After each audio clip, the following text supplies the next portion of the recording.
Thank you, Dr. McMillan. Boy, so much pain to create art. I know that's such a cliche, but when you hear these stories of the dancers dancing with their sprained ankles and the musicians playing with their sprains or fractures, it's just, oh my God. You know, I did do some Chinese dance when I was a kid. My parents made me. And it was very low level. You know, we would perform. But I do remember, and I never understood why, but when we would be on stage ready to go, I'd suddenly get this terrible cramp in my calf. And you'd have to stand there and look like nothing was wrong, but you really wanted to roll on the ground. Oh my God, I have a Charlie horse. But you still had to dance with it. And I suppose it's all related to the stress. I mean, maybe when you go and dance, I know you all warm up and you're all professionals, but maybe when you're going out on the stage, you have this moment when your whole body says, ugh. Is that right? Do you get cramps?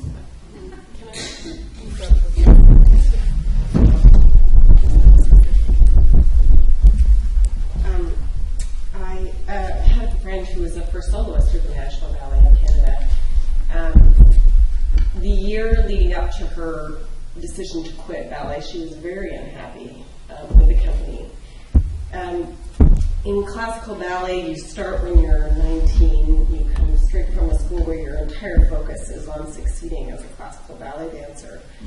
And very few do, really. And you do feel like you have very little control over what happens to you in your career. I could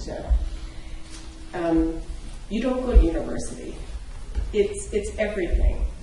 So quitting is an enormous, huge, scary prospect because you've got nothing, no degree, you have to start from scratch.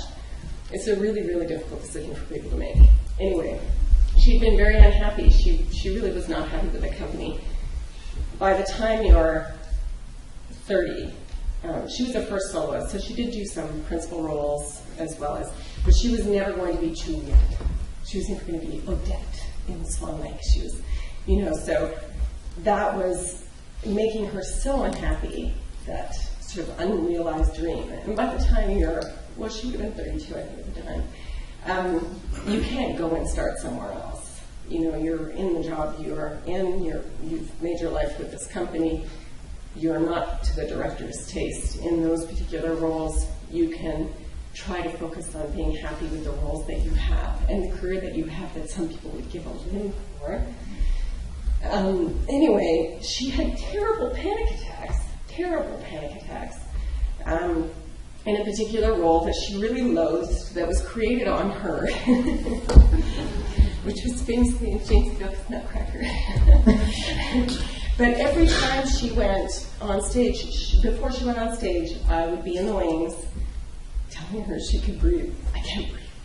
I'm going to pass out.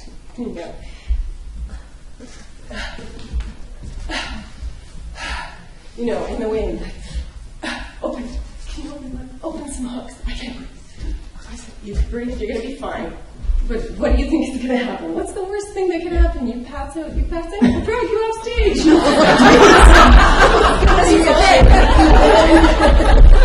And it was fine. You're a real help.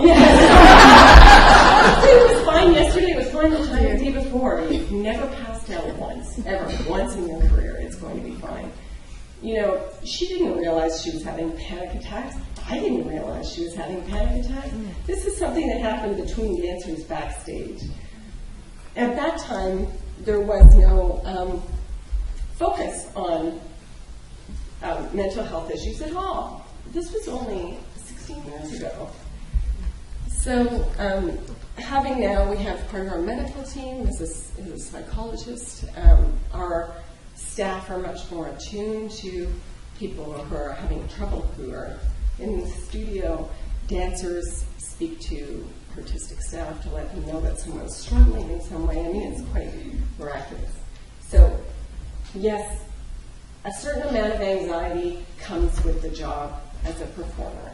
You find ways to overcome it. You learn how to overcome it without being given the tools in your career. Some people make it and some people don't. And people like Peggy can influence younger dancers now to be far more attuned and to give them real tools to deal with anxiety or manifesting itself as injury as well.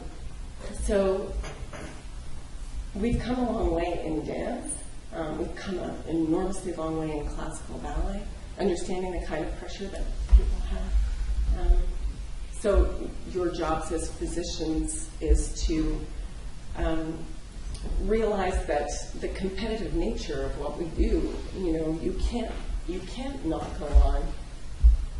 You need to be irreplaceable because your whole livelihood depends upon it, and you have a very short window to succeed. Thank you.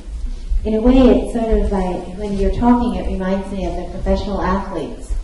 And it's also very hard for them. It's very heartbreaking for a hockey player who also goes through all those injuries, and then they get cut. I have one of my students in my journalism classes, a hockey player who made it to about 3 games in the NHL, and now he's playing for the team at St. Thomas, and the team at St. Thomas is in the toilet. They ended up last in the whole league. And I can't imagine what he's gone through this past year to have put your whole life into it. I'm going to ask the panelists if they'd like to just take